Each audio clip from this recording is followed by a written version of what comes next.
watched Hereditary yet? No, I forgot about that. I'll watch that with my daughter. That'll be good. Do you know what happens in that movie? It's a horror movie. I've heard that it's a horror movie. Yes. Do you know specifically what horror things happen in that movie? I do. I do. Okay. To be completely honest, I think I've seen the entire movie via YouTube clips. So Matt. Yeah. Come on, man. There's got to be better spent time. I've seen a lot of movies. Was it vertical? No.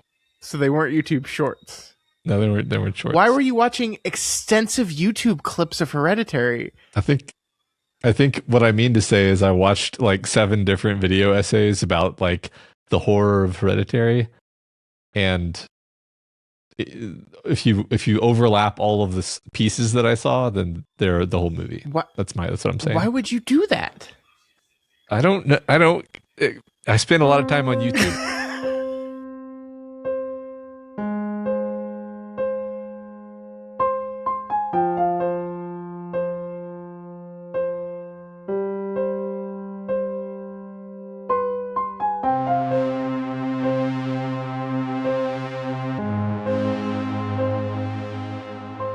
Hello and welcome to Flanagan's Wake, a Doof Media podcast confessing to Detective Mike Flanagan. My name is Scott Daly, and I am your host, and I'm joined, as always, by my co-host, who's just out picking magical blackberries. It's Matt Freeman. How's it going, Matt? This is my land that I'm picking the blackberries on, I'll have you know. Oh, good. That's good. I feel like you kind of granola-y people wouldn't like call land your land, you know? No, I'm you misunderstand. Oh.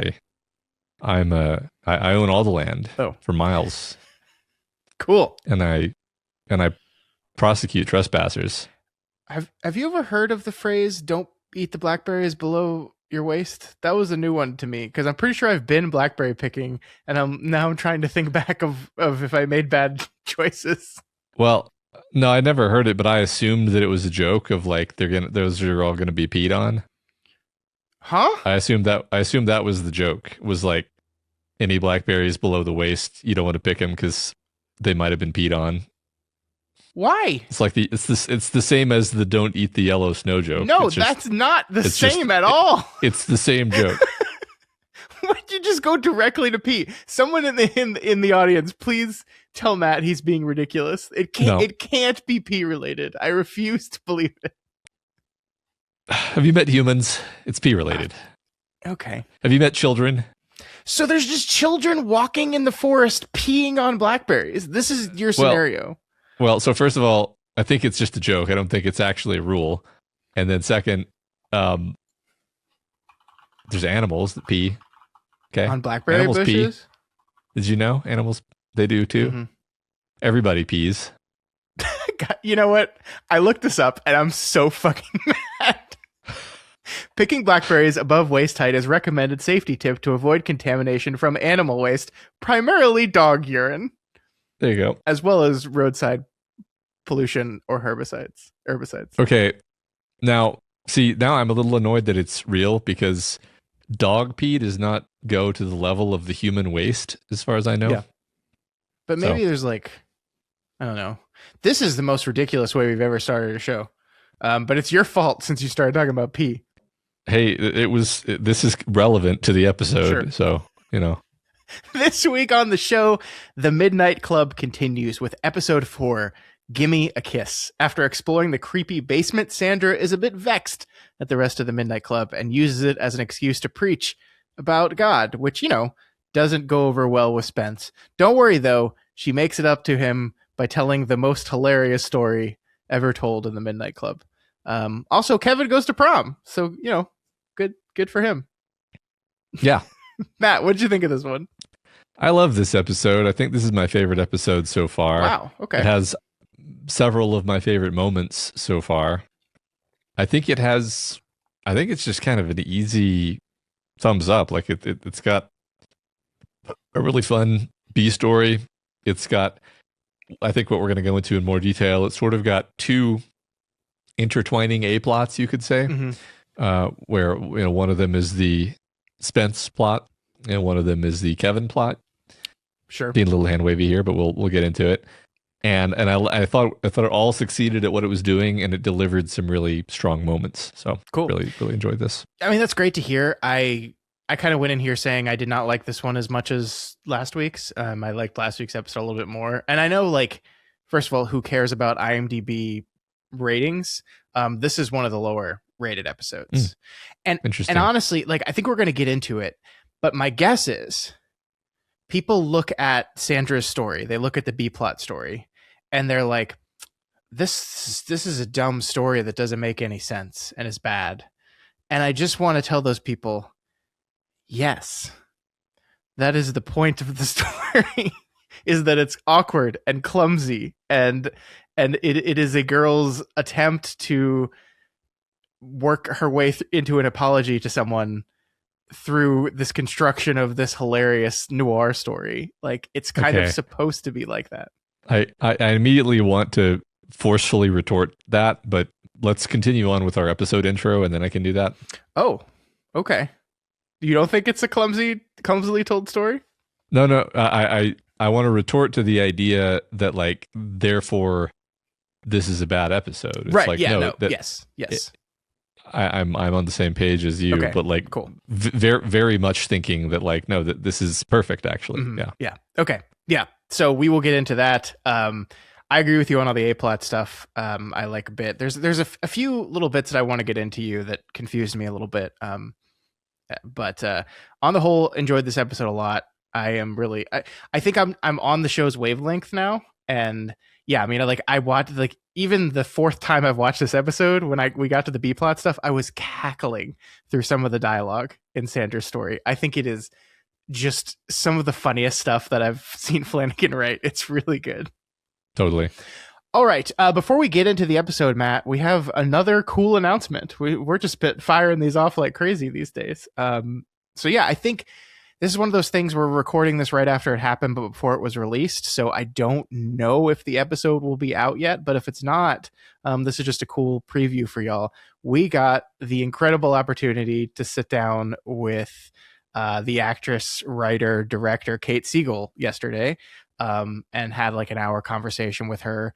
It was awesome, right? Like, I think that's a fair descriptive word there. It was great. It was awesome. She's delightful to talk to. So fun.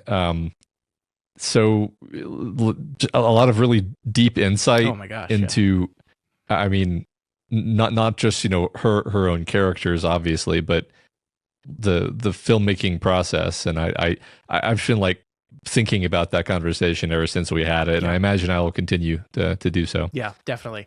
And I'm saying this knowing that they're listening. Hi, Kate. But I just want to say I would say this even if I didn't know they were listening.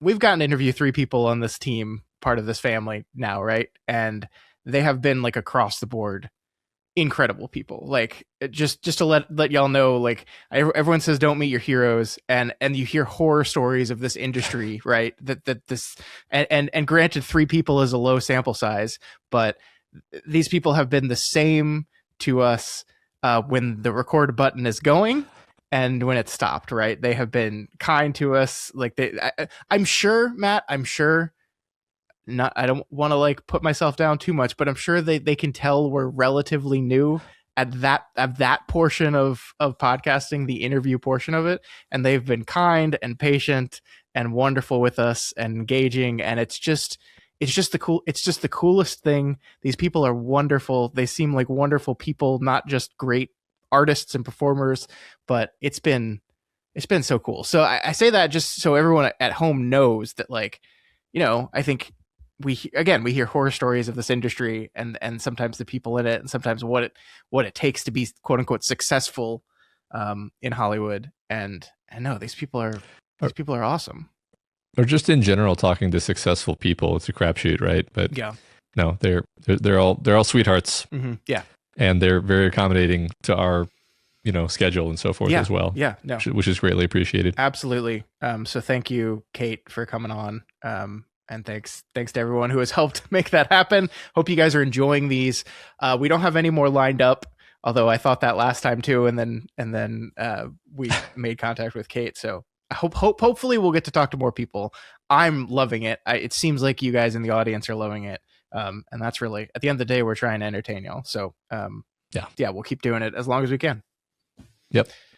All right, episode 4, Gimme a Kiss.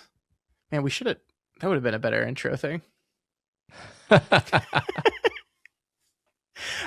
This episode was written for TV by Jamie Flanagan and Mike Flanagan. It is directed once again by Michael Famignari. It is edited by Mike Flanagan, Byron Smith, and Jason Hellman. And Famignari is his own director of photography once again. All right, Matt, where do we want to begin? I want to save the B plot because I just really adore that, and I kind of want to save it for the end.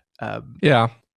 I mean, I kind of just want to finish my thought go for that it. I was in the middle of, just to say, this episode, for me, I think my favorite thing about it, and why I fired off at the beginning that it was my favorite episode, is that I felt like the B-plot, the story being told, was a natural part of the episode. Sure. Like, it didn't feel like, okay, we've got it, we're doing the A part with the kids, and then we're going to tell a story, and it's going to be a spooky story, and that's it. It was just like, no, this is specifically, this character is telling the story for a reason that makes complete sense.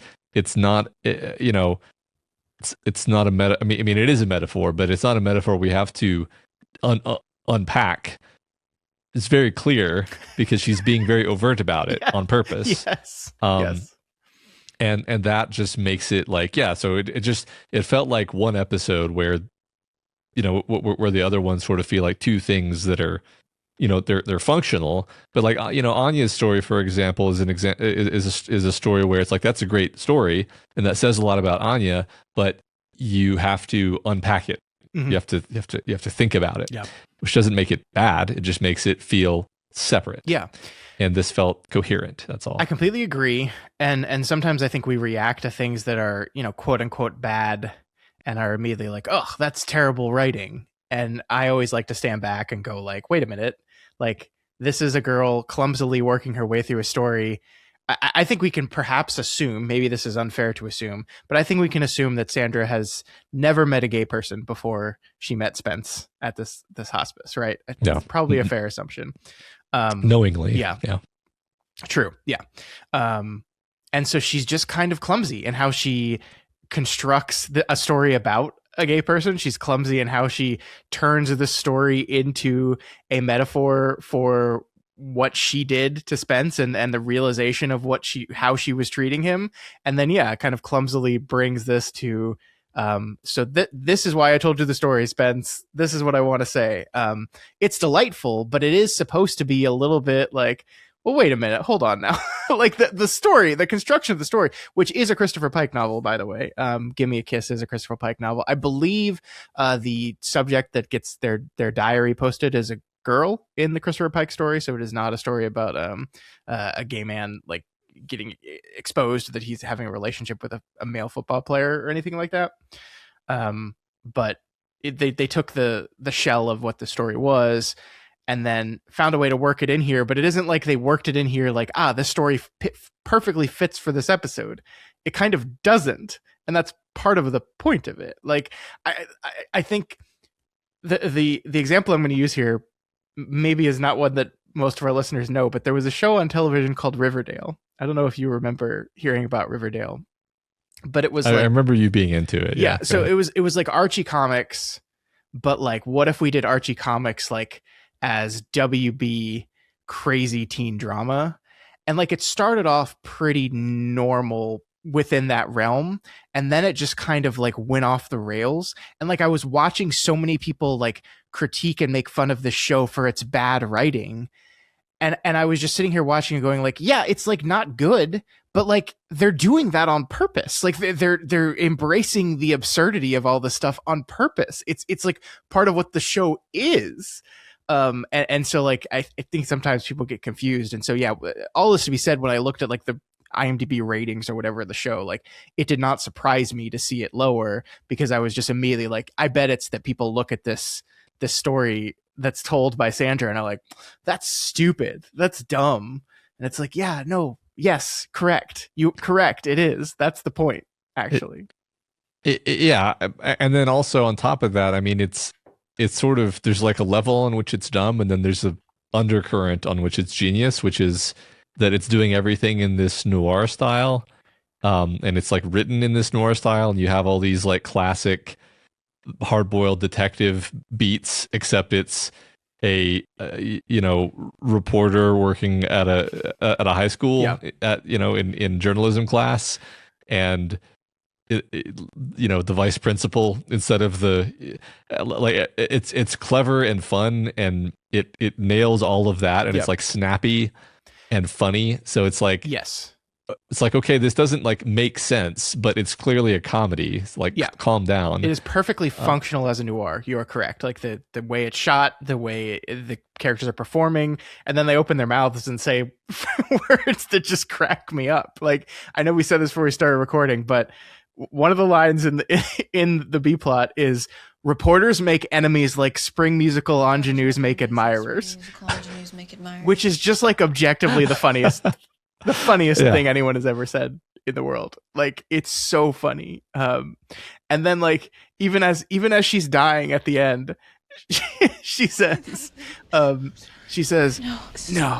this is all my song. Lyrics and music by Alice Palmer. That's hilarious. That's so funny.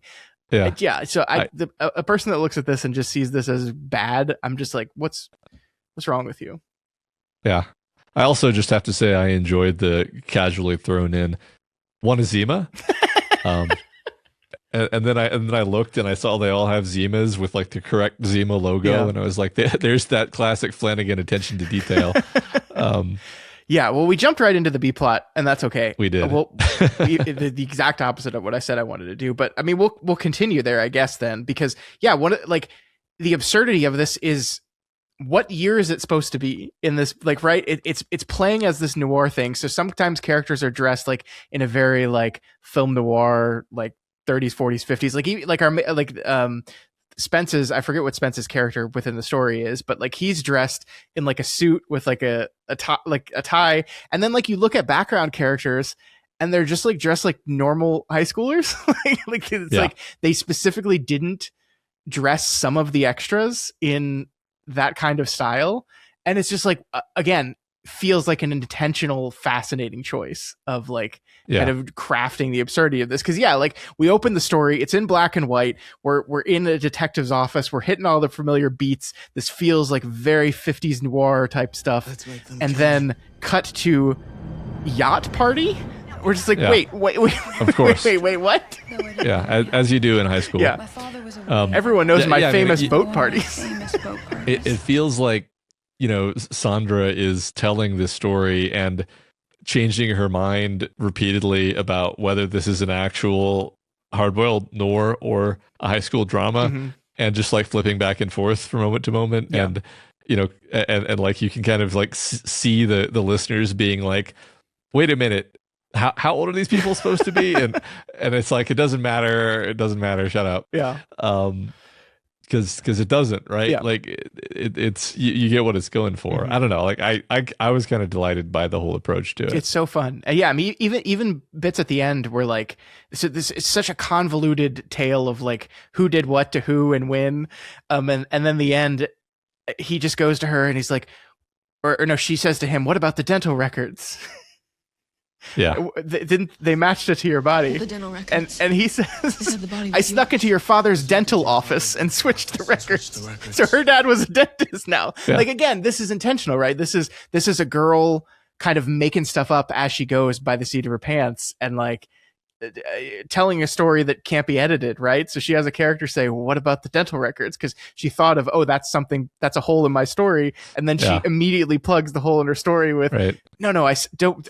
Before I came here, I snuck into your dad's dental office and switched the dental records. By the way, I think this all happened this night, so they somehow managed to like process the dental records of the corpse left in the house that was burned down earlier that same evening. It's hilarious. Like, it's hilarious. Yeah. Yeah. I mean, you can imagine, this is obviously me making things up, but you can imagine like a mess shouting out like, what about the dental records? And then her like just ad-libbing, right? And not even showing that. Yeah. Yeah. But it has that tone. And then the toothpick as like is like she needs to add a device. This is a very like noir device that links it because like, well, how's he gonna know it's him? It was her. Oh, because of the toothpick. We established the toothpick early, and then the toothpick paid off because she can't smoke. It's a Sandra story. She's not going to be smoking. It's a toothpick. Yeah. I mean, so one thing I liked about the story is like, pretty much from the beginning that it's going to be her who's the killer. Sure. Like only partly because the noir aspect of it kind of draws your attention to it. It's mainly just like that's the only thing that would make sense for her to be telling this story as an attempt to make amends with Spencer, is to cast herself as a villain who is acting out of impure motives and is actually more remorseful. And it works. Like, I think it's fun. It's funny because once again, I didn't know this was a Christopher Pike story. We didn't read the Christopher Pike stories in this case.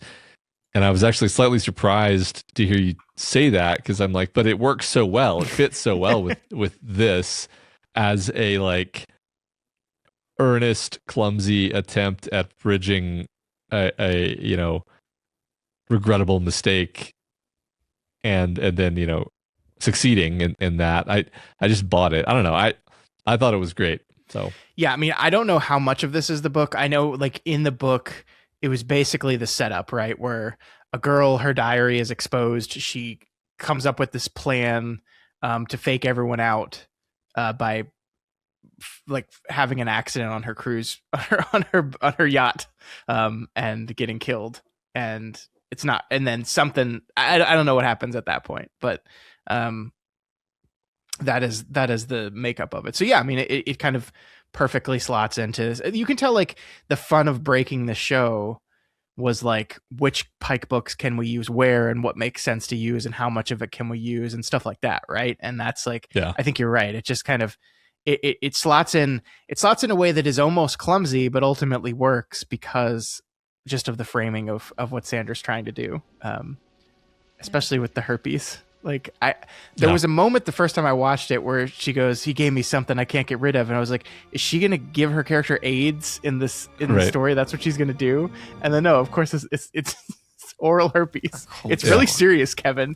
Oral herpes. That's a big deal. Like when that moment happened, I think this is what you're meant to feel. I was like, oh my god, like she's trying, but she's totally misreading and and like I was like, this could go either way. He could be so offended and just like I don't even want to ever talk to you again because you are so your attempt to apologize indicates such a lack of understanding of the situation that I don't even want to but no, he's like, he appreciates the gesture, clumsy and awkward and sort of misaimed as it might be, but sincere, because of the sincere, and the core of it is basically she ends it by sort of stepping outside of the story and just saying that I don't think she says I'm sorry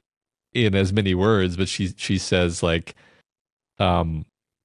she expresses this idea that she feels really bad and awful that someone could have made him feel bad from a place of justifying that with faith, and that's like horrible to her. And then she says the F word. Yeah, she to emphasize. I think she does say I'm fucking sorry is what she says. She Yeah. apologizes on behalf of all people of God to him. Like she takes all of that on her and says like, I am sorry on behalf of these people. Legitimately fucking sorry. This is not the way we should be. It is, once again, we have same actress, different show, but behaving like a Christian should. Yeah. Right? Of course, in that episode she forgave, and in this one she asks for forgiveness. Yeah. So it's good stuff. It is great stuff. It's very fun. It's very funny. All the performances in this thing are great. You can tell, like, I mean, I think generally actors have a good time acting, but sometimes you can just tell when they're like having like it feels like during all the noir stuff they were having fun saying the lines. Like these are fun lines to say. Like I think it's Spence's character who has something like, "You can't put the pomade back in the tin, babe." It's like, that's just a great line. Yeah. No, I actually, I'm glad you mentioned that, because his the character that he plays in the B plot is so different from Spence that, you know, that's the job of being an actor, right? Yeah. But I was just like, oh wow, this is like a different dude, right? Yeah. So that was kind of cool to see. And my favorite shot of the entire thing is probably Spence wearing the scuba gear in the bathtub as fire rages all around, including surrounding the tank of oxygen that he has left outside of the bathtub, and the hoses that go from the tank of oxygen to his mask that also are exposed to the extreme heat of the fire. Yeah, it's fine. Again, none of this makes sense. It's not supposed to, right? It's not supposed to. It's supposed to be absurd and noir-y in the best way. Well, I mean, and it's kind of like you could see a version of it that was a serious movie too, you know, like when, like that detail you just pointed out, like you could imagine that being a serious beat in a serious thriller, sure, where a character survives by getting into the bathtub, you know, but it's just like ticked a notch further to become a bit absurd and self-aware.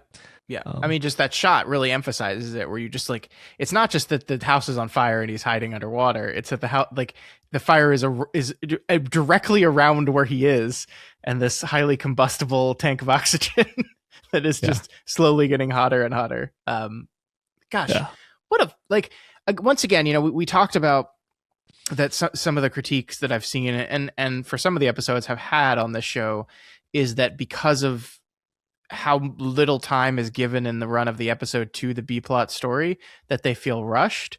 And now we've had 2 in a row where it didn't feel that way. The Wicked Heart, because it was only the first part of several of telling that story. And then here, Gimme a Kiss, like this doesn't work in my opinion if it's another 20 minutes longer, right? Like I think it functions exactly as it is because it is kind of a joke story that doesn't overstay its welcome. So I agree. I didn't feel like it moved too fast at all.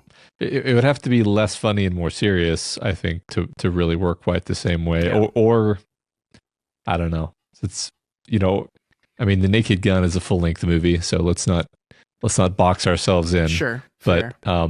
But yeah, I mean, I think the one benefit of it is it's punchy and funny, and then kind of makes its point and lands dramatically, right? It's a funny story, but then it lands dramatically with the apology. So did you like how when Kevin and Alanka come back in the story as angels, not only are they angels, but they're angels wearing the same clothes they wore when they died, but they're now like white version. So he's wearing the leather jacket, but it's now like an all white version of the leather jacket. Yeah. That's what you're going to look like in heaven, folks. You're going to be wearing delightful. A white version of whatever you died in. All right. So I think we went kind of out of order there, but like, I think the stuff that leads into this is really interesting, right? So the episode starts with where we left off, where everyone is down in this secret basement room they've found. We kind of see the secret basement room was many things over time. There's a bed down there, right? There's this understanding that it seemed like someone lived down there. We know the cult did culty things down there. And we learn, Matt, that the MIDNGHT Club used to meet in the basement. The original MIDNGHT Club, the one founded by Julia Jane. How did you feel about this Julia Jane is the founder of MIDNGHT Club reveal? It's kind of a cool idea because, well, okay, for one thing, it is a thread that connects the core element of the show, the MIDNGHT Club, with the mystery, the supernatural mystery of, you know, this girl who was magically cured.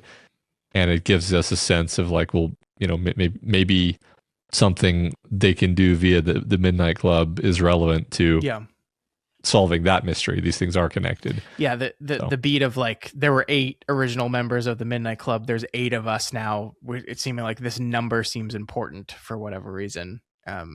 Adds to kind of the magical mystery of this whole thing. Yeah. But then we cut from that scene right to Sandra's proselytizing, I guess we'll call it.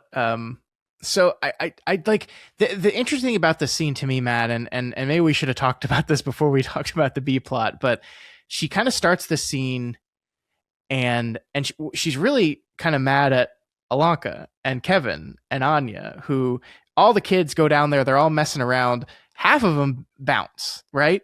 Like Sandra says, "I don't want to be here." Kevin Amesh follows her. Natsuki follows her. And Spence follows her. But then the other 3 stay back. And so really when she's starting this speech in therapy the next morning, she's really talking about them and their kind of irrational quest in her mind to find to delve in this evil, dark stuff. She's not even talking to Spence at that point. But of course she is specifically triggering Spence because she's talking about something that is very personal to him. We saw that last week with his father visiting and realizing that his mother has basically disowned him, which like I think is a really interesting thing. Like we haven't talked, Matt, about the idea of like, why are these characters here, right? Because like one of the first lines in the first episode, when Alanka was trying to convince Tim that this is what she wants to do, Tim's response was basically like, they should be with their families. And Alanka's response to that was, most of these people don't have families. And the interesting thing now, we've gotten to know these characters enough, and we have learned that a lot of them actually do. And so there's some more complicated issues. And I think even though the show never comes out and says this, the reason Spence is here and not home with his family is because he's not welcome there anymore. And so like he has a family, his father comes and visits him, his mother doesn't, but he seemingly just can't go home. So he's kind of forced to live his last days at this place.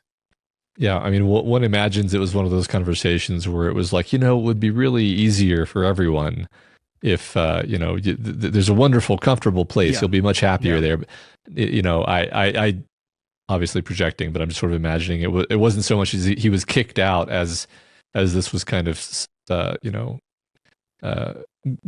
softly pitched, and then he kind of, but he knows the truth, right? He knows that he's being rejected. And his dad's attempts to like navigate the situation between his wife and his son. And yeah, it seems like based on what we know about the character so far, it seems like a way of navigating it and being like, I just don't want to upset anyone. So it's just better if you go over here. And then we don't have to, your mom doesn't have to deal with that, and you don't have to deal with your mom, and everyone will be happy, right? Of course not. You've just made it worse for everyone, actually. But yeah. So I think that'll be a fun thing as we continue to learn more about these characters, to kind of dive in and maybe investigate the ones that do have family, right? Like Kevin, for example. Why are they here instead of with their family in their final moments? Yeah. I mean, I know you're focusing on Spence in this moment, but I think I just want to say, like, that intro scene and really the whole episode is activating multiple different characters. Yeah. Like that was one thing I noticed about this episode is we've really now spun up all of the characters. Like I know all of them, and I know what their deal is, and I know what motivates them, and like what they want to at least some degree, and their personalities. And so in a scene like that, there's a real tension when you see people, grating on each other, and Sandra, and there's also like a really deeply fleshed out humanity to all this, because just to talk about Sandra for a second, I feel like in a Lester show, the archetype of the holier than thou Christian girl, kind of stuck up, is just a flat, archetype. Yeah. Is like usually a punching bag or like a villainous type. And in this case, it's not afraid to make her, irritating to us because she's saying these things where we're like, oh my God, shut up. Like first of all, we're on Ilanka's side when she's criticizing Ilanka, and we're on Spence's side when she starts doing this sort of tone deaf proselytizing. Yeah. So we're just like rolling our eyes at her, and then she like specifically comes to Ilanka's room to be like, I'm basically say, I'm really pissed off at you guys for how you have behaved and how you've treated me. But she says it in a super passive aggressive way, which makes it even more annoying. Yeah. So it's like the whole first 75% of the episode, we're seeing all these bad sides of her, which are, real and human. Yeah. We're not shying away from that. But then in the end, it's rounded out in a way where it's like, look, that is all her, but she still, it's all deeply rooted in this place of really, really caring about these people. She kind of disagrees with them about things, but she loves them. Yeah. And she wants the best for them. And I just appreciated that as we're really beginning to connect these characters together in kind of this really functional dramatic web.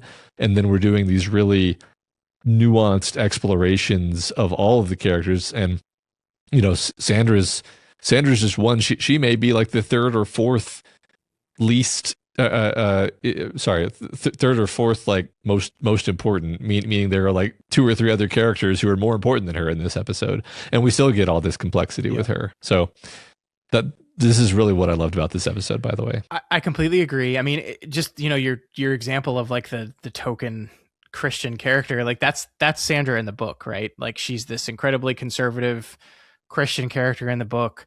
She's really not fleshed out very much, like by design, right? She doesn't tell the stories. She's not really quote unquote one of them.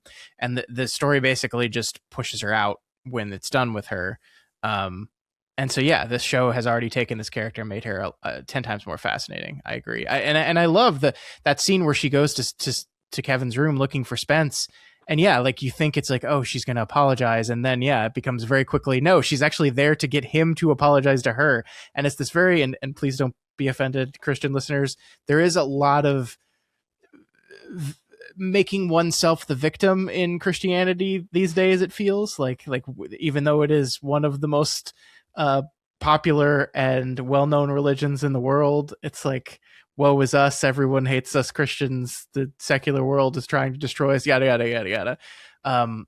So like she just kind of slots into that in that moment, and you're just like, oh, you really do suck. Like I already like I think part of the thing that maybe endears you to her in the initial argument at the beginning of this episode is that she is being so clumsy in how she's doing it. So, where like I think it's a great performance by Anara Simone, who's just like, so we have to not do that and then do something else and then do the good and not the bad. And like, she's like, it's very like, she's very clumsily working her way through this stuff. Yeah. And so that I think endears you to her a little bit, but yeah, then when she's in Spence's room and she's just like, seems to not understand why he would be so upset by what she said. Like, it's almost as if she just wasn't even listening to what he was saying. She was just like, she wasn't listening to why he was saying fuck you and fuck God. She was just hearing him say fuck God, right? And that's all. If I had a complaint about the episode, and I think this is pretty minor, but we don't get to see Sandra go from that point to the point where she's ready to apologize, right? It like that kind of happens in the background. I mean, you could argue, and maybe this is true, like Spence sits down, he puts his arm up, and you see, the AIDS spot on his arm. And that's like, everyone clocks that, and we see Sandra clock that. So, maybe, I mean, it is very possible that is the moment, right? She sees that, she internalizes that, and maybe she allows herself to really listen and hear him for the first time and the things that he said. And that's the moment she constructs the story. And goes for, like, maybe, I don't know, but yeah, very minor critique, but yeah, we just don't get to see from that line drawn from point A to point B, I guess is what I'd say. Yeah. No, I mean, I don't disagree with that. I think, and this isn't, I'm just kind of riffing here really more than anything. Like I remember I remember knowing that kind of person when I was that age, Yeah. and to some degree being that kind of person when I Sure. was that age, where like I'm just trying to figure out morality Mhm. and how to be a good person. And when you're a teenager, it's actually super non-obvious because you haven't had a ton of life experiences, and you can really screw up, like, and not understand that you're screwing up, and not understand why you screwed up Yeah. afterward. And I mean, it's hard as a adult to even remember how fundamentally confused you were as a teenager. Sure.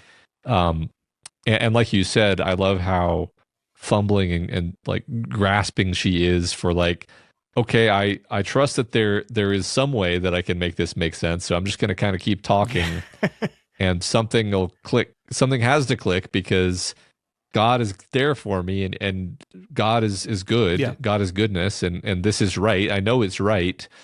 But apparently I'm not doing it right. Mm-hmm. And that's like a super, horrible feeling when you're young. Like this is supposed to be easy and make sense, Yeah. and it isn't. Yeah. And it doesn't. And like, so you empathize with that aspect of what she's going through. And I think, the core humanity of it that shines through the whole thing is she really does have this tremendous empathy for him. Mm-hmm. She's just also trying to defend her faith and where she comes from. Yeah. And she lets that get in the way.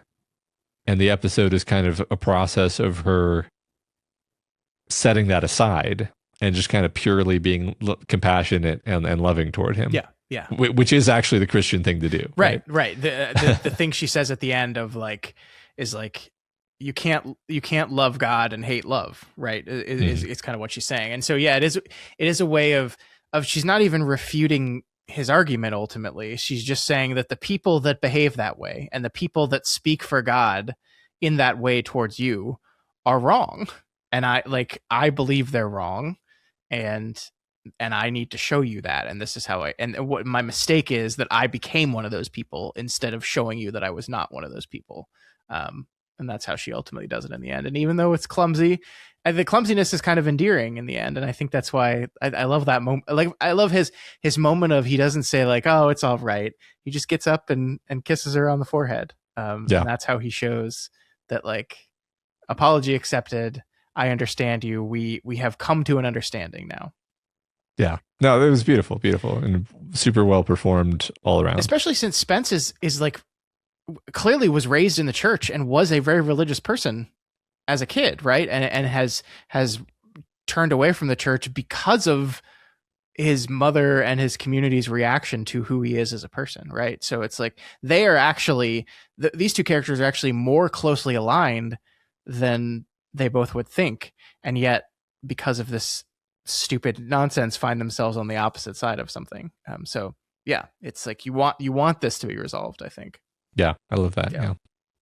Great stuff. I love it all. There was only one other part. Like, we got to talking about black and white, and it's this really fun setup where we're talking about things aren't black and white, which allows Sandra to have her line about like, what's wrong with black and white? My favorite movies are in black and white, which leads us to what our B plot eventually is. My favorite But movies in the whole world are those old detective movies. and maybe I missed this, so listeners, please call me out on this.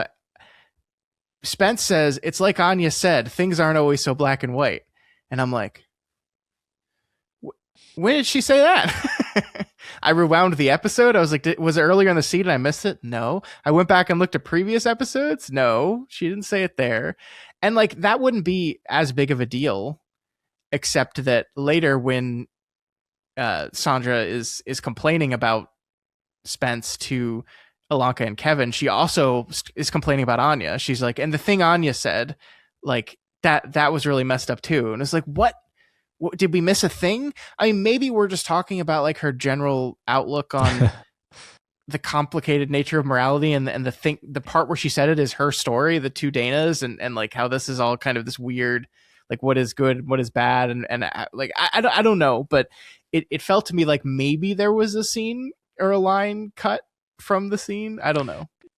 Well, I mean, the funny thing is, if you missed something, then I missed it too, because I don't remember Anya saying anything about black and white. I remember the line you just said about and being mildly confused, but I think unlike you, I just assumed like that must have been the previous episode we were talking about, but then because I could have missed Anya, it. I checked. It was like a very cursory, like go through it quickly look of the previous episode. But I think Anya says very little in this episode. Like the Anya through line of this episode is just her being in completely awful shape and not talking. Yeah, like conspicuously not talking. Anya's.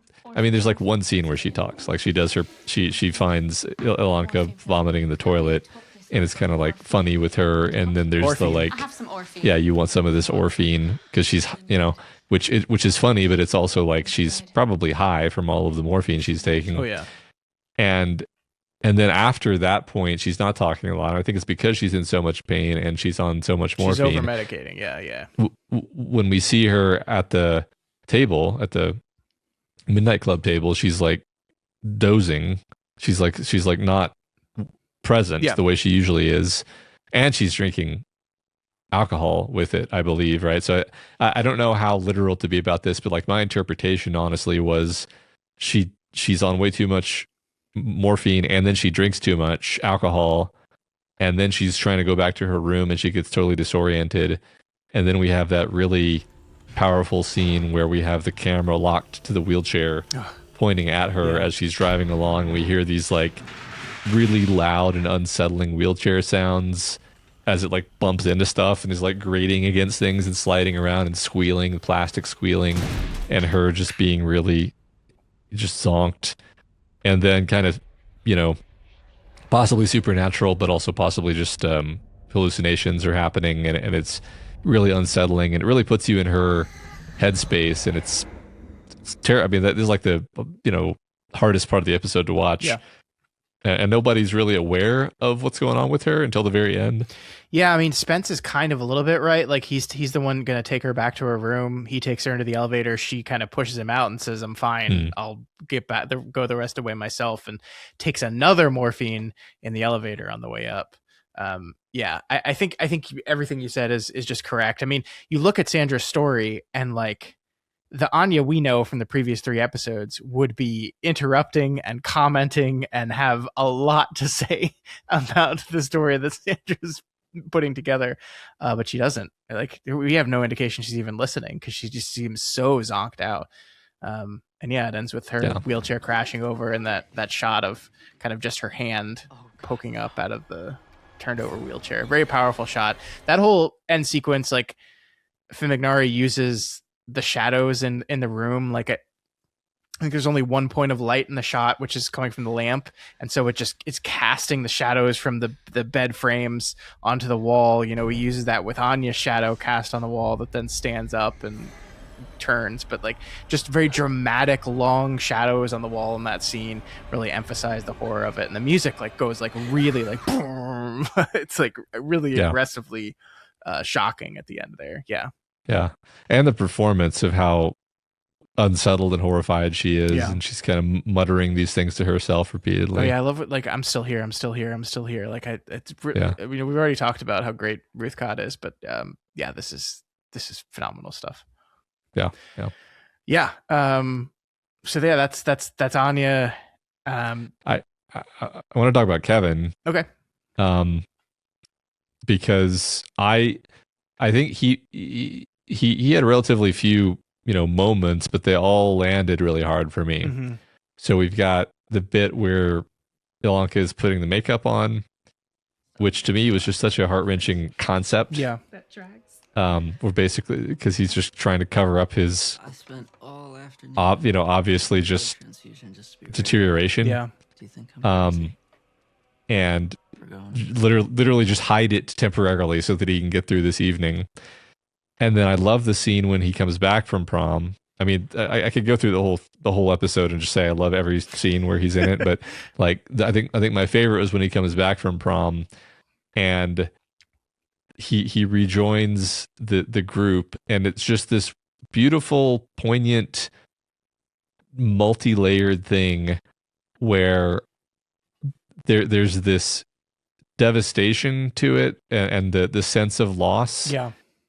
And then, but also there's this incredible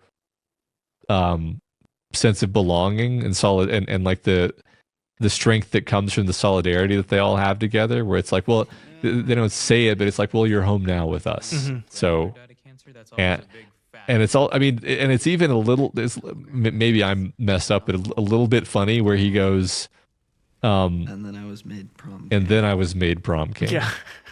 And there's just like this silence as they're all just like, because they were joking about that earlier. Yeah, Spence called like, that. Yeah, like Yeah.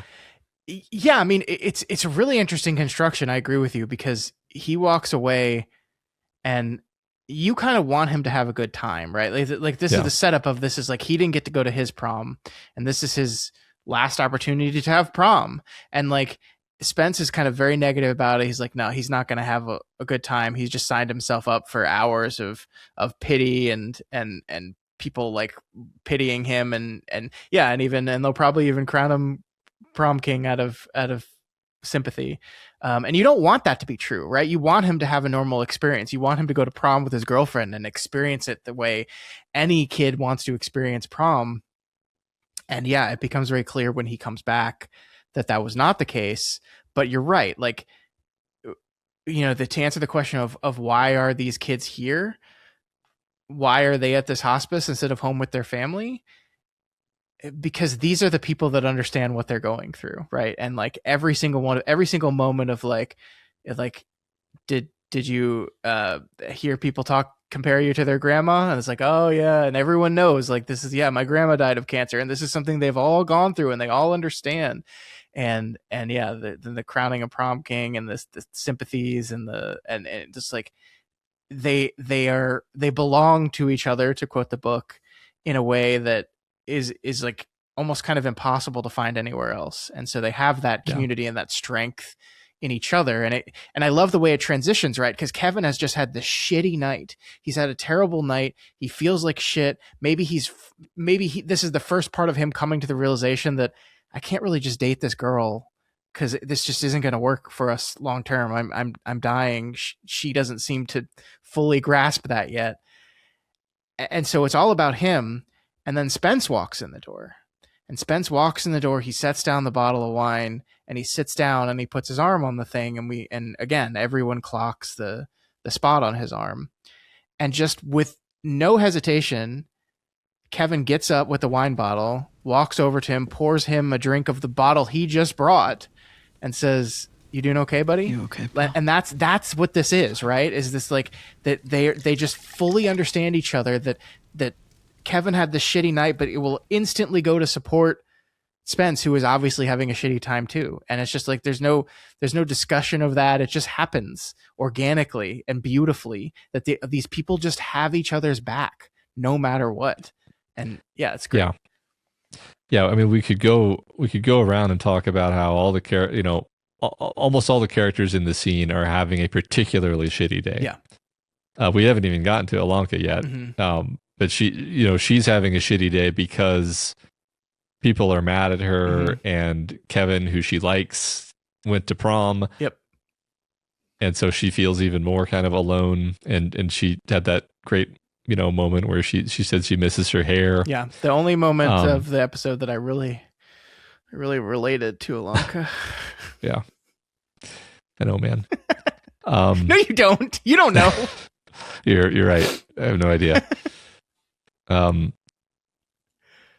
like that, I felt that I'm glad we're talking about this scene, because when this scene hit, it's this quiet, subtle scene, and I was like, I get it. Like this is the point of this show. Like this is why the show exists. Is like to lead up to this scene. Yeah. And I'm maybe a little dramatic, but like I felt like this is the payoff for all these other moments where we've gotten to understand these characters, and now we can really inhabit this moment of unique connection and understanding and peace in the midst of all of this suffering and loss. Mm-hmm.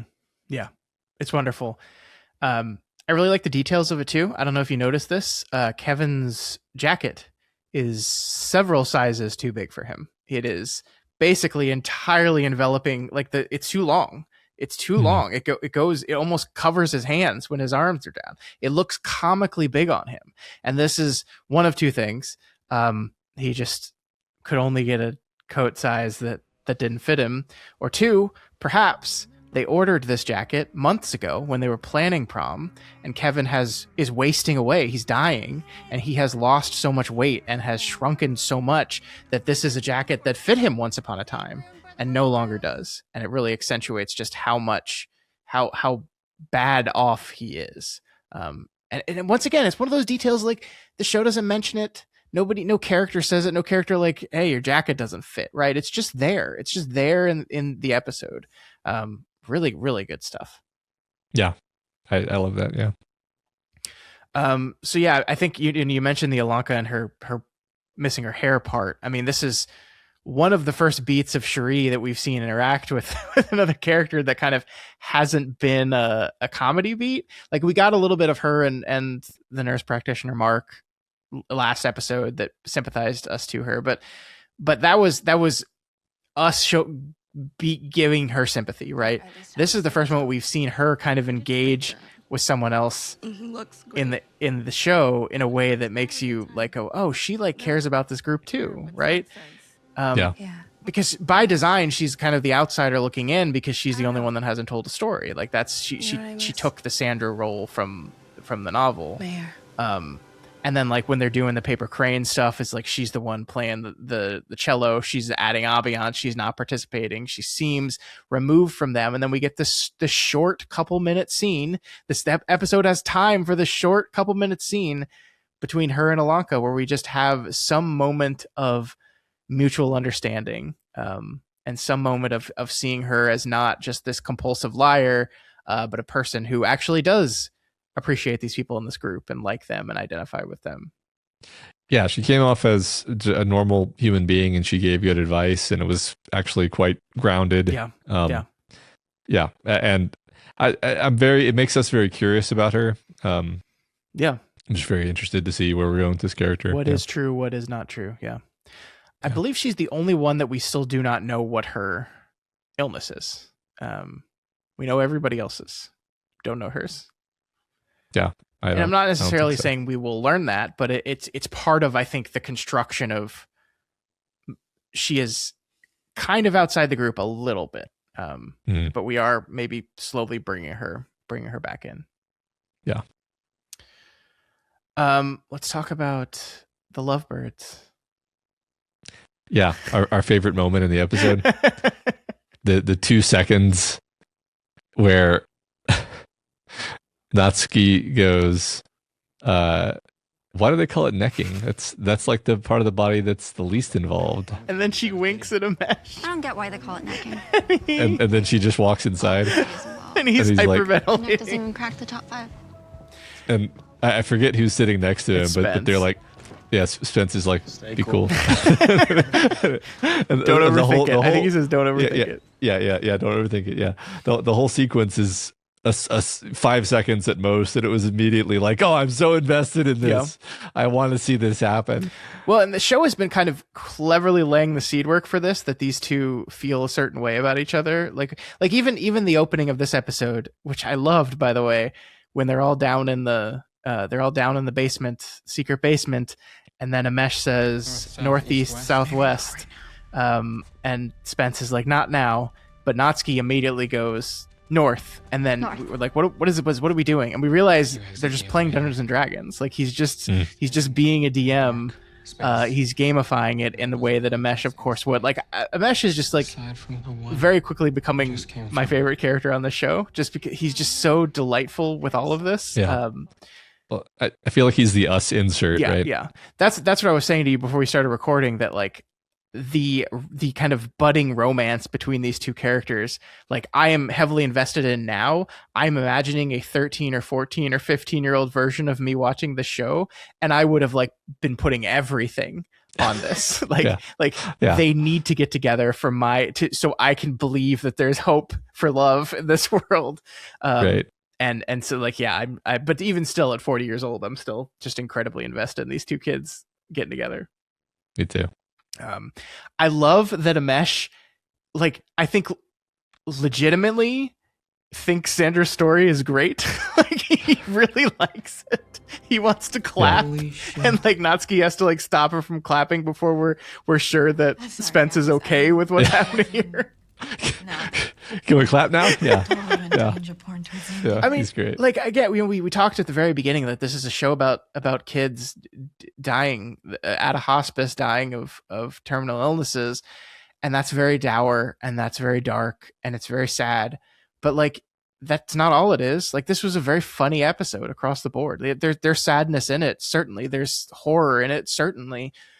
But there's also so much to laugh about. And I think this is not my favorite episode of the 4 so far, but this is the one where you just like, I think you're right that you've got enough understanding of the characters that you're in the groove of the show, and you're just like kind of vibing in what the show is doing. And just to reflect for a sec, I mean, one thing I notice is that you and I are smiling and laughing currently. Yeah. And that hasn't really been true for the prior episodes. And, we talked about the fact that like this show has really dark subject matter and serious is maybe a better word than dark, where it's like, look, this just deserves to be taken seriously. Yeah. And the show takes it very seriously, but this is a very funny episode. Yeah. And we're enjoying talking about that. And so maybe that's part of why I liked it more, is it literally just is a bit more of a pick me up of an episode.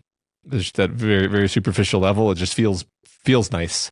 It ends on a nice, it ends with them finding Anya on the ground, but prior to that, it ends on a pick me up with the story ending and a moment of forgiveness and all this. So yeah, and this is one of those things that I feel like is like, I mean, tone management sometimes is so hard, and it's not an exact science. It's like it's really difficult to tell when you're getting it right and when you're getting it wrong. Like, is there too much silliness that could hurt some of the horror or some of the seriousness of the drama of the situation these characters in? And I mean, so far at least, I think the show has navigated it pretty well. Like, there was not a moment where I looked at the hand of Anya sticking out of frame as her wheelchair has collapsed, because she's collapsed, and I said, this is discongruous with the funny story that Sandra just told. Like, there's never that moment. It all works together. It builds together, I think.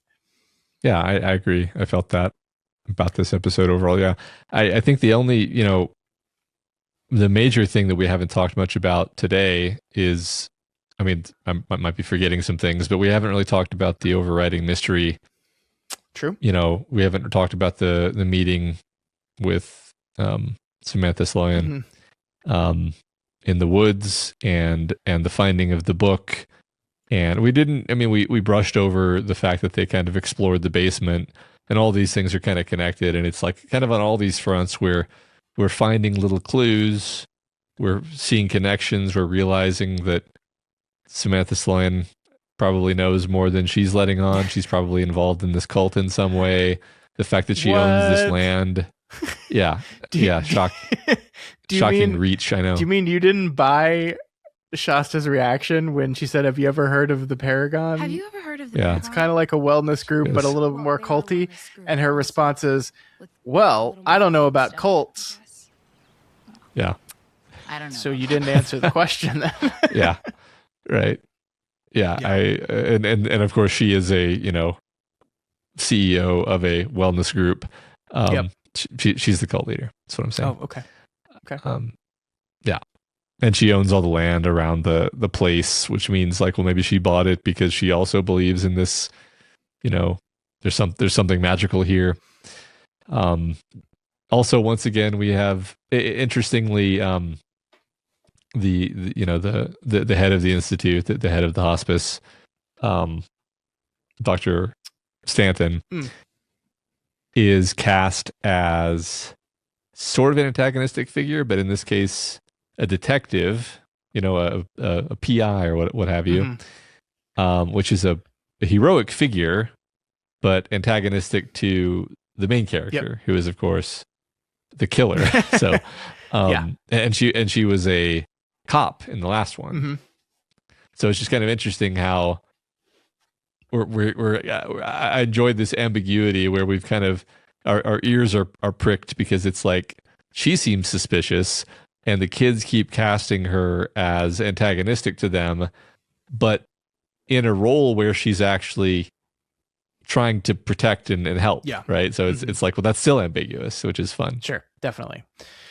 Yeah, I mean, to be entirely honest with you, the reason why I haven't spent a lot of time in this episode and in the whole thing so far talking about like the great mystery of the cult and Brightcliff and all this stuff is because it's just the thing about the show that I find the least interesting. So, I mean, yeah, we could talk about the reveal of the Dewey Decimal System, of the 292.13, the number from last week's episode, which, by the way, I was a little disappointed that you didn't guess that. I expected better of you.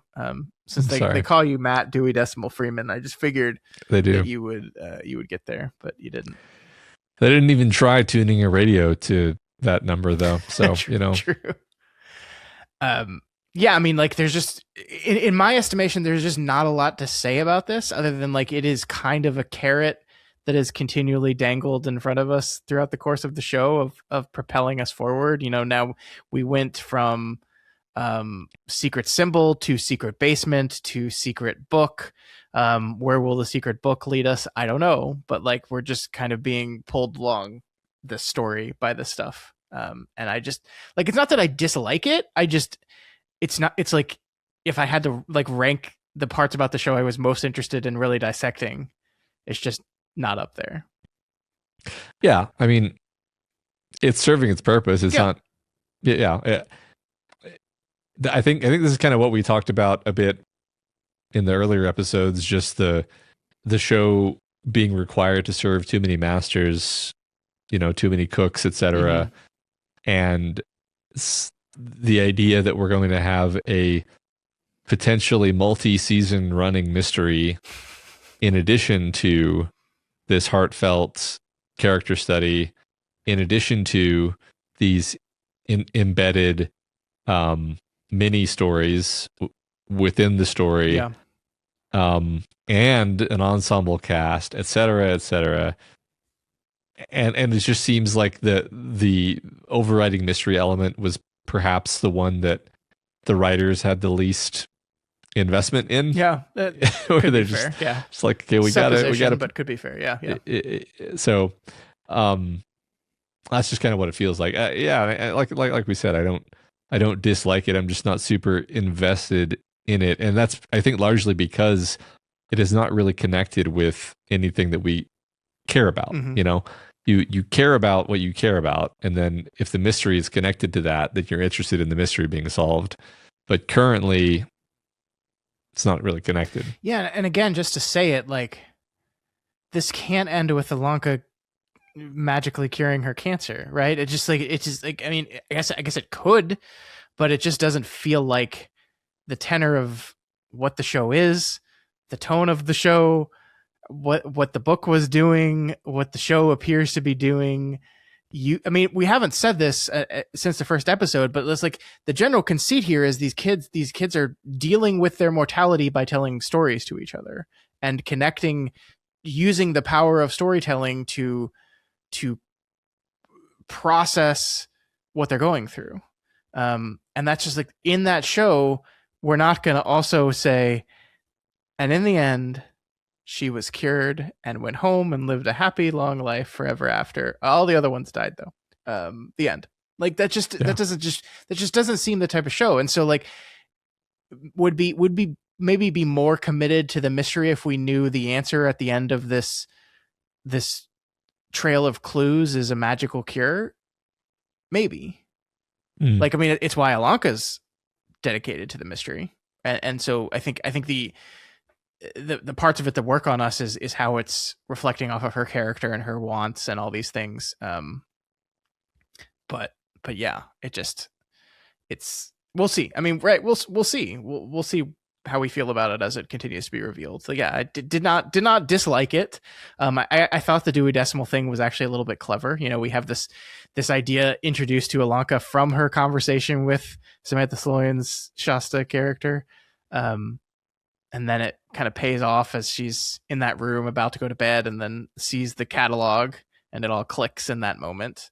And then we find the book, which is it doesn't even have a number, that book. Who's the librarian of this library? Who's responsible for doing this?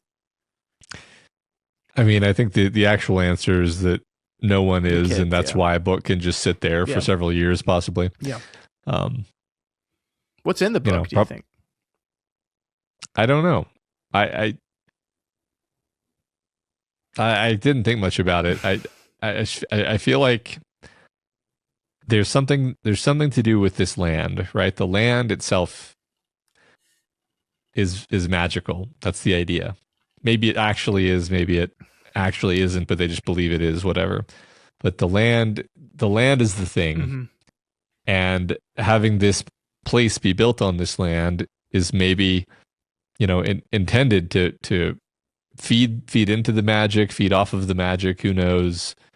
And then the wellness people are actually cultists who are trying to rejuvenate themselves, buy themselves more life, thus the hourglass. Mm-hmm. I mean, I feel like really I'm taking all the elements that we have received and then I am using tropes to connect them, essentially. Yeah. But it feels pretty plausible to me. Sure. Yeah.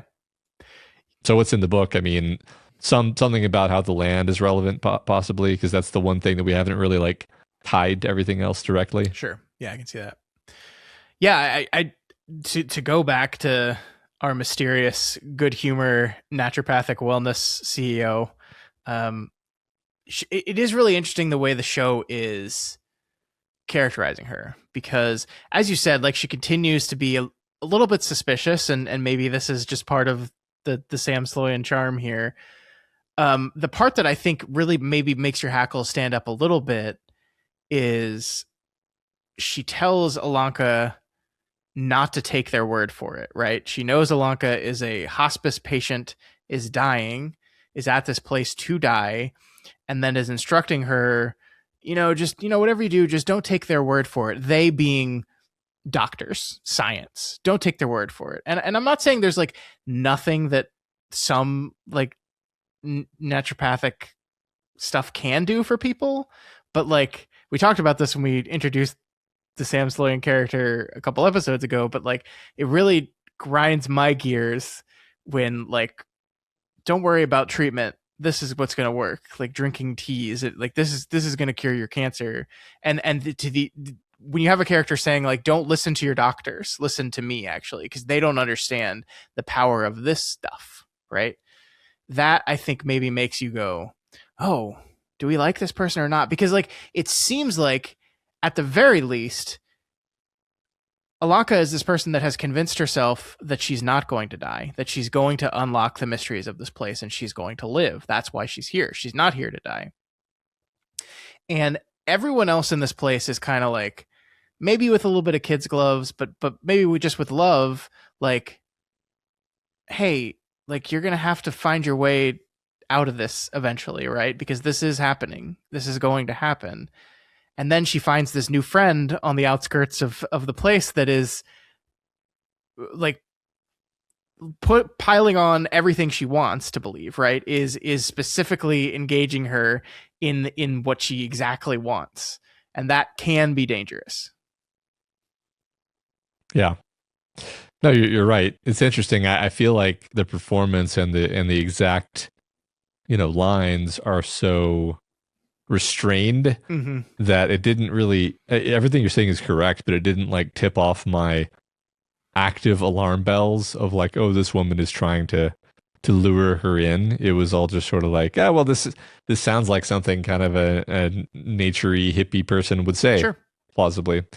And I have my own gripes about the medical system personally, so and just to finish that thought, like, my gripes are basically like, very often doctors misdiagnose or underdiagnose or overdiagnose, and so there's all kinds of ways that you can end up feeling upset. Sure. But then to like, I think usually it's a mistake to say, therefore I'm going to reach for this quack remedy. Yeah. And that's, but like, this is such a complex thing, because it's like, okay, but very often the remedy is something dumb. like, I mean, I think a lot of problems could be fixed by like, well, stop eating that one thing, and it's like, no, you don't need to be taking this pill.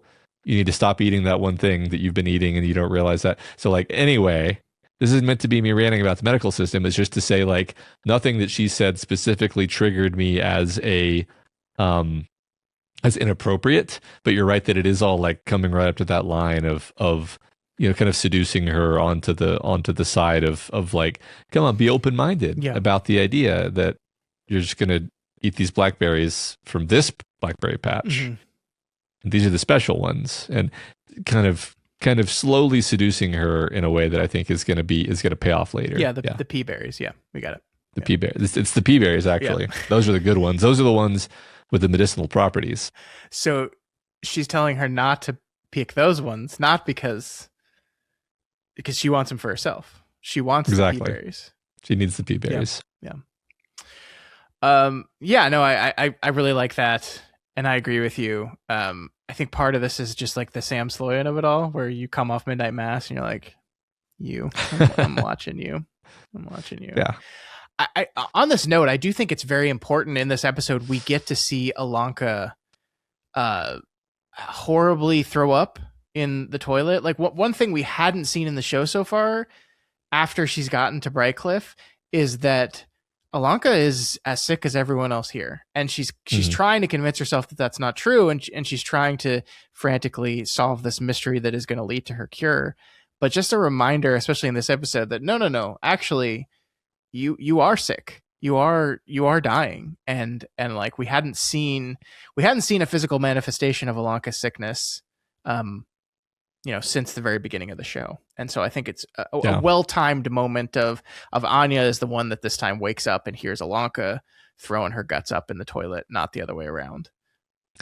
Yeah, I mean, that's one thing that's becoming, I think, increasingly hard to watch is, I think, I'll just say specifically Anya, Ilonka, and Kevin all seem like their, makeup is making them look sicker this episode, even relative to last episode. Yeah. And Ilonka for the show up to this point, the first 3 episodes, she basically, other than the fact that she doesn't have her hair, has looked fine. Mm-hmm. And this episode, she doesn't really look fine anymore. Kevin has been, I think, steadily getting worse. And Anya, it seems like she just took a turn this episode specifically. Yeah. But yeah, I agree. That's all there. Yeah, I mean, Anya's the longest tenured person here, right? So like it seems it would make sense that she is the worst off of them all. And yeah, it seems to be escalating and getting worse. And part of that is just she's over medicating, but she's over medicating because she's in an incredible amount of pain. Bone cancer, not fun, turns out. Not fun at all. Yeah. Definitely rough stuff, but I am glad in the episode where we have someone tell Ilonka, basically, don't listen to your doctors. We also have Ilonka like throwing her entire day's worth of food up into the toilet. Yeah. And I mean, like, part of that is just like, as they say, like, nausea is just a symptom of the pain meds, right? That they're taking. But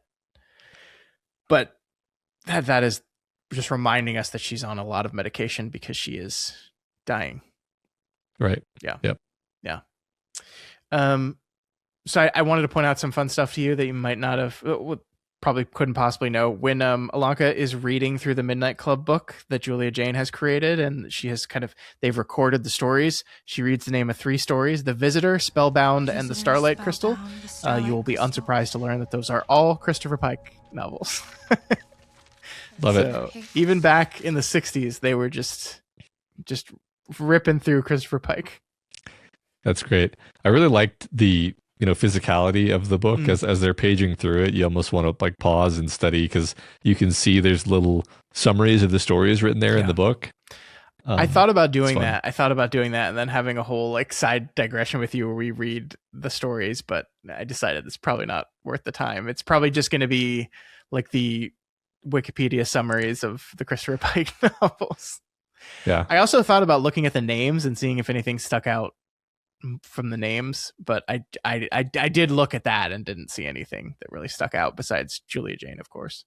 Okay. I think one of the things that I thought it's interesting when she opens the book for the first time and it says the founder of the Midnight Club was Julia Jane, and Kevin goes, no way.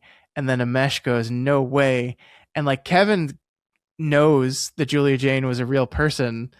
Nobody else knows that Alanka didn't make up the story of Julia Jane, right? Like she hadn't told that to any of the other ones that we've seen. So not only is this a creepy moment in the basement where they're finding the origins of the Midnight Club, but for like Amesh and the rest of them was like, wait, that was real? Yeah.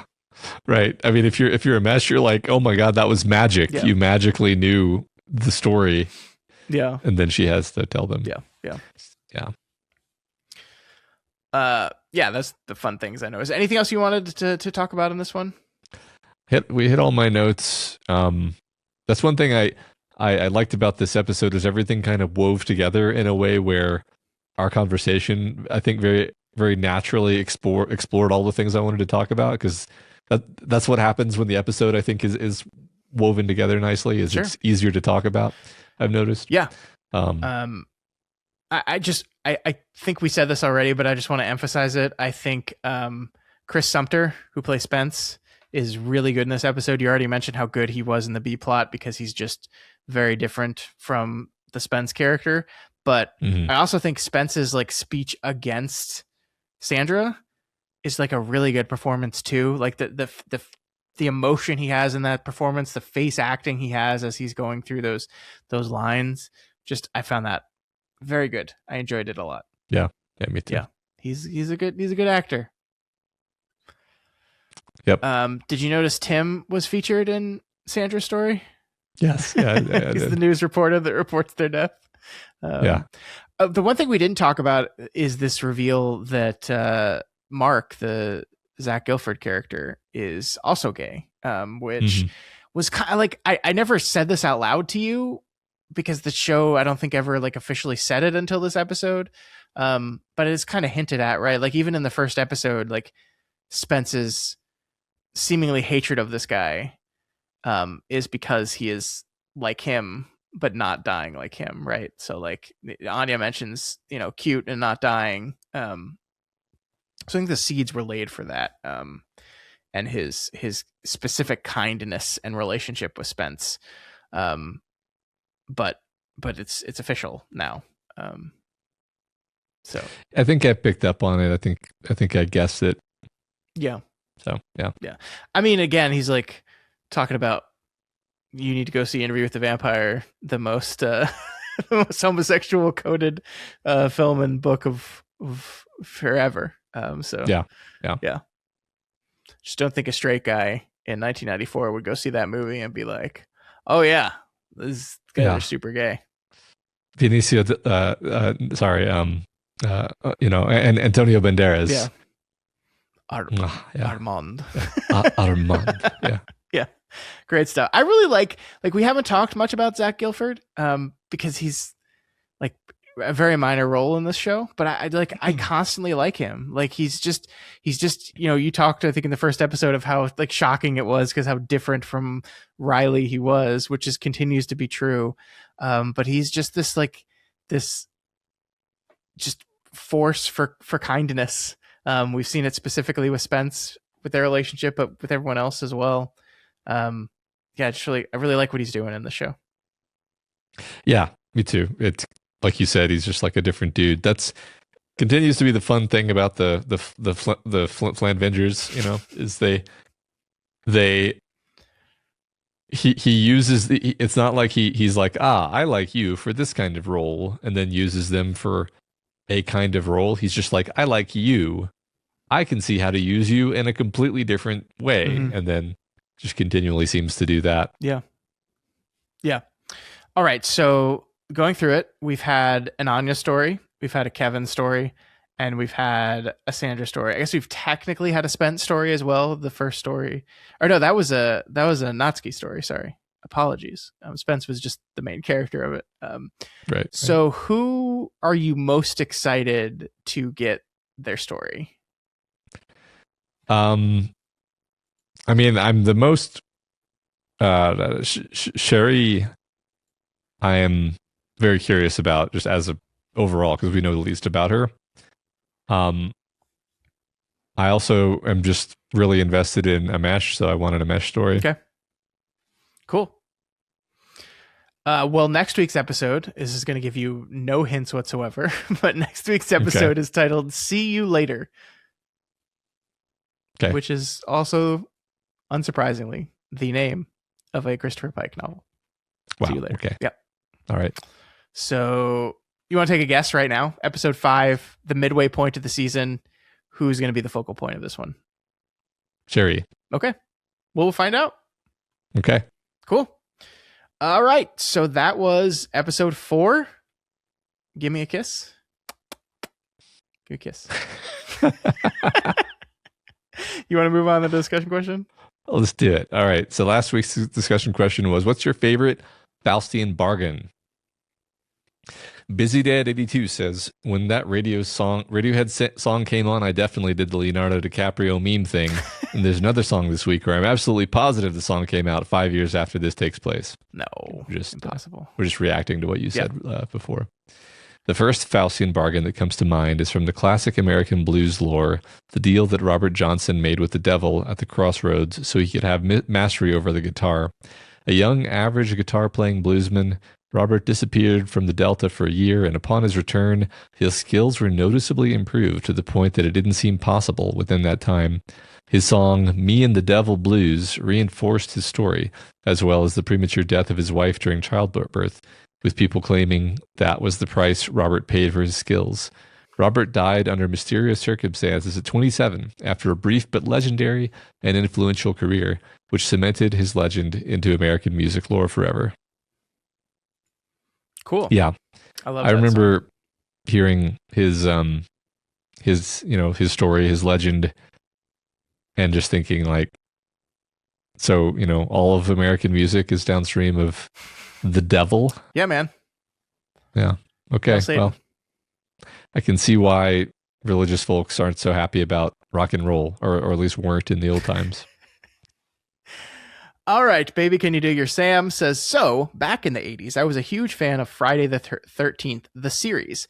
The whole premise is a Faustian bargain. Louis Vendredi made a pact with the devil to sell cursed antiques, but he broke the pact and cost him his soul. Now his niece Mickey and her cousin Ryan have to reacquire all the cursed antiques one episode at a time to remove the evil from the world. One episode borrows heavily from the 1978 film Magic and features a ventriloquist who uses a cursed boutonniere, like a boutonniere flower. Yeah, it's just the accent really threw me off. To bring his dummy to life, bring him a fame and fortune. Of course, the dummy demands blood. When the dummy chants time to pay the piper, the ventriloquist needs to kill another person in order to sustain his fame and fortune. That's a fun idea. I didn't even know there was a Friday the 13th series, but it seems very different from what the movie Friday the 13th is based on that. Yeah, that's interesting. Huh. Also, if no one else mentions it, I'm a big fan of when Dr. Facilier's friends on the other side come for him. The Princess and the Frog is traumatizing the death of Evangeline and the super scary scene of Dr. Facilier being dragged to the underworld. Awesome.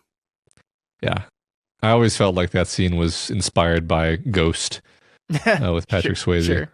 I feel like one thing I didn't realize about you is how much Ghost traumatized you, because I feel like you bring that up a lot. I just think that's a great, I don't know if it traumatized me. I just think that's a great sequence. Like it's really, shitty old special effects, but it's like the idea. I think also when you're a kid, you're very malleable when it comes to ideas about the afterlife. Sure. Because you're kind of desperate for somebody to explain this to you. Sure. And the idea that if you screw up, then black things are going to ooze up out of the ground and drag you screaming away it feels very possible, I still think it's possible. It is possible. I've seen it. All right. DJ Nedelko says, one Faustian deal that's been on my mind lately is Ariel in The Little Mermaid. My 3-year-old daughter is in her mermaid phase, so at bedtime we frequently read this abridged Little Mermaid book, and let me tell you, I don't think Ursula is that bad. Ariel enters that contract with full knowledge of the terms. She signs it, and Ursula delivers and gives her legs. Sure, she steals her voice and then sabotages Ariel's efforts in an attempt to rule the sea, but there was nothing in the contract that says that sabotage was not allowed. Ariel signs the contract while Ursula is singing Poor Unfortunate Souls. You're telling me Ursula and her two freaky-looking eels didn't give off any red flags here? Then Prince Eric stabs her with a ship. What is the moral here? You need to change who you are to be with who you love. Honesty, justice for Ursula. So sorry, honestly, justice for Ursula. Maybe you need to watch the full movie again. My son will be horrified by this comment. He does not. Although Poor Unfortunate Souls is his favorite song in the movie. It's my favorite song in any Disney movie. So, oh wow.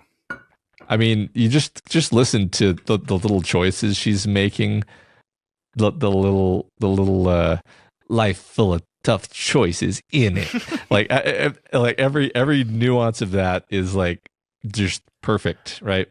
Yeah, I mean, this is very convincing because, like, did she not hear when Ursula said very loudly, "Flotsam jetsam, now I got her, boys"? Yeah, did she not? Ariel's pretty desperate, pretty boy crazy. I mean, the moral of the story is actually just like, don't do crazy things for a boy. Yeah, because you will destroy who you actually are to become who you think he wants you to be, but he actually liked who you actually were in the first place. She does become a human at the end of the movie, though. And he does have to kill someone with the boat. So I guess it's a complicated tapestry.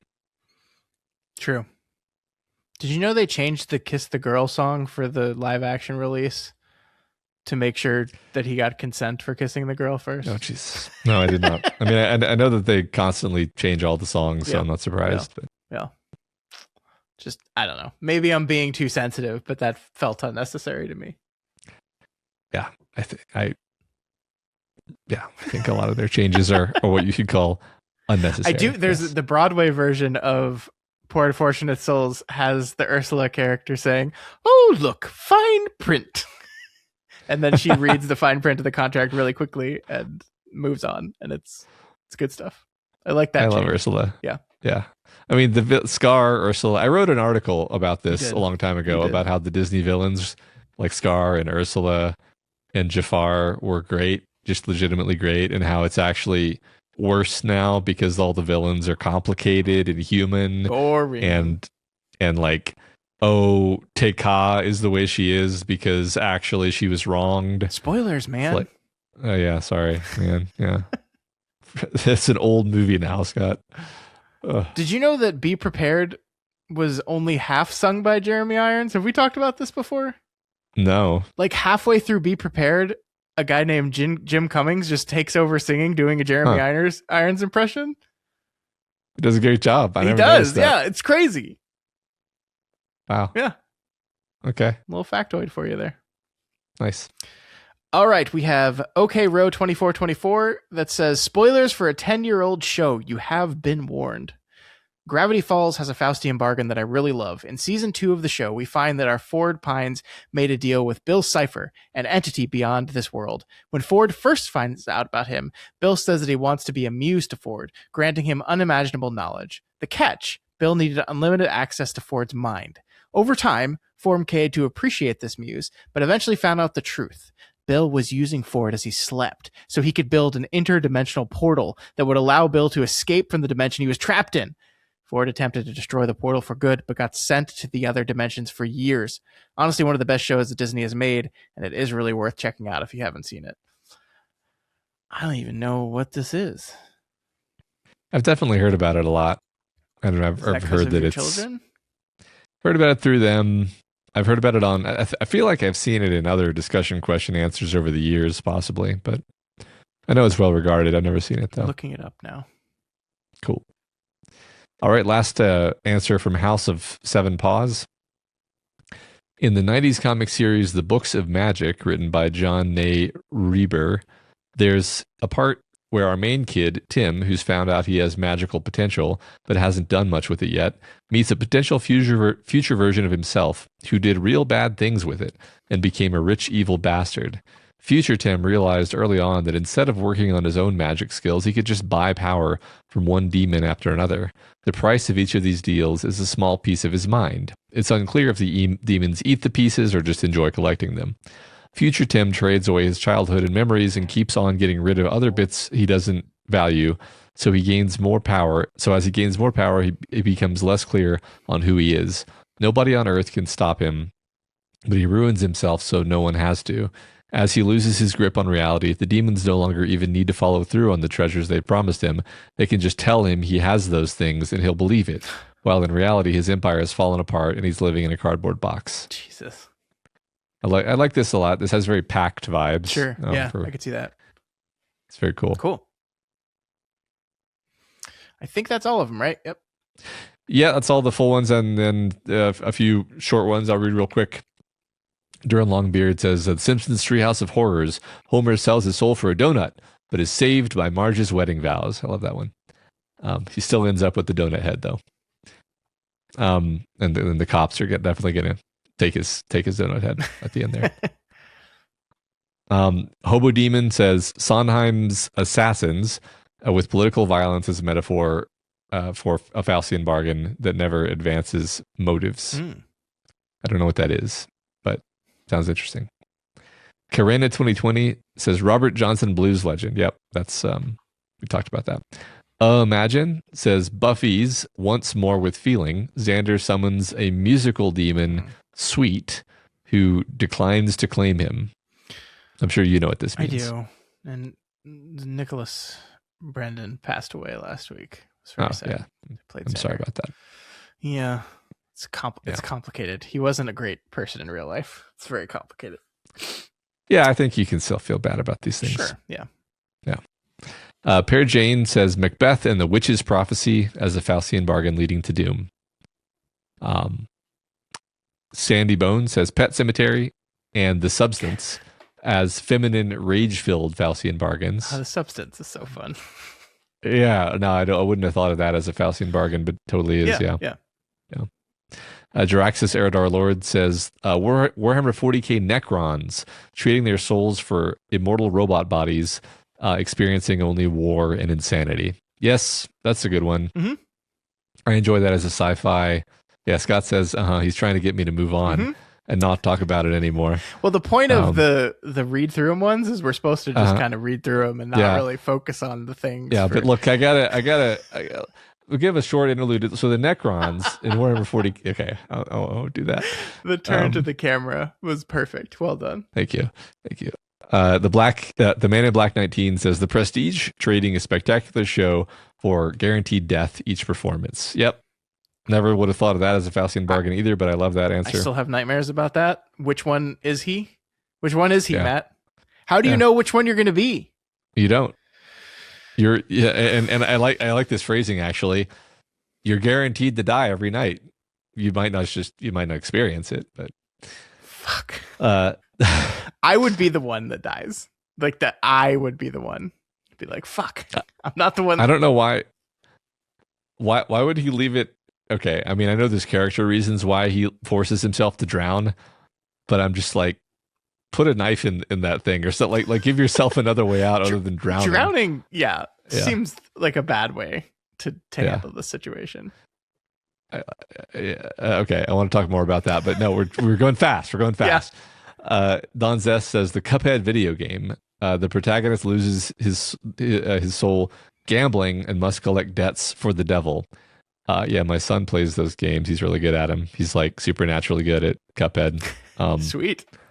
Probably because he traded his soul for the ability to play Cuphead really well. Be it. Hopefully that skill pays off monetarily in his future. Yeah, I think it'll transfer to something else.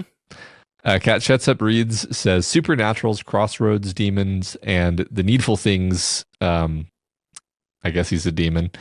Creating mayhem through deals. That's another one that I wouldn't have like on the surface called a Faustian story, but no, it certainly is. Yeah. Yeah, Needful Things. I mean, that's kind of one of those ones where he barely even has to give you anything. He's just sort of nudges you the slightest amount, you know. Yep. But yeah. Cool. That's it. Yeah. So next week's discussion question: what is your favorite backgrounded romance plotline?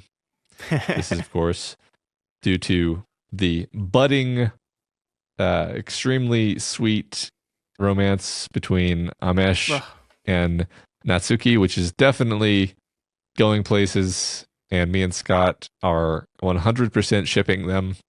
Okay. I'm sorry. Don't like that word. I know. Also, when the show is doing it, it's not that. It's not shipping. Yeah. It's just the show is doing it. No, I mean, I was gonna say, like, I like to, you know, pretend not to get super invested in romance subplots, but that's a lie. I'm a huge romantic, and I'm a sucker for all this sort of stuff. And as soon as this moment happened in the show, I literally like sat up with a big smile. So it works on me. Yeah. So. I mean, remember, what was one of the things that Amesh said was on his death list? Was losing his virginity while skydiving. We got to make this happen. Got to make this happen for him. Yeah, that's awesome. And that's going to do it for this week's episode. And next week, as we said, we will continue with episode 5 of the Midnight Club. See You Later, which Matt is predicting is a Sherry episode. We will find out if he is right or not next week. Oh, I'm right. Okay. Remember, you can reach us via email at kingslingerspod@gmail.com, over on X at flanaganswakepod, and on the subreddit at reddit.com/r/doofmedia. Remember, you can find every episode in video format on YouTube and on Spotify. And if you're watching on those platforms, please give us a comment. Let us know what you think, and subscribe and all that stuff. Yeah, and please head over to our merch store if you want to get some cool merchandise. It's doofmedia.myshopify.com. You got, we're leaving cold weather now, so maybe not a hoodie, but we've got t-shirts as well. Or if you live in places where it's still cold, you can get a hoodie too. It was 93 degrees today here, so we're done with that forever. So maybe not a hoodie, but there's a bunch of cool things over there. Check it out, doofmedia.myshopify.com. Yeah, and if you like our show and you want to support us, then please consider donating to our Patreon over at patreon.com/doofmedia. We're going to have a new episode of the TV show, of our podcast covering the TV show From, over on the Patreon feed.